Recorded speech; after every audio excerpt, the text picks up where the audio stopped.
నా లోపాలను చూసి తల వంచుకున్న రోజు. నేనెన్నడూ గొప్పగా మారాను? అంతా నన్ను చూసి ఓడిపోయిందనుకున్నారు.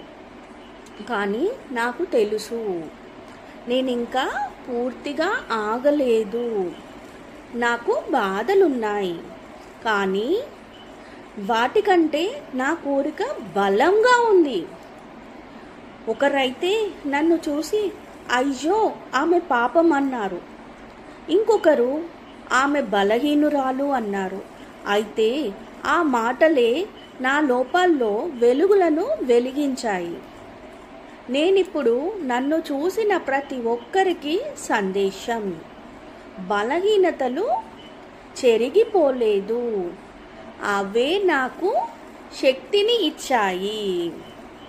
ఇది day 11 emotional coach Madhuri. Day 12లో నేను నా జీవితాన్ని తిరిగి ఎలా డిజైన్ చేసుకున్నానో ఆ రహస్యాన్ని చెప్పబోతున్నాను.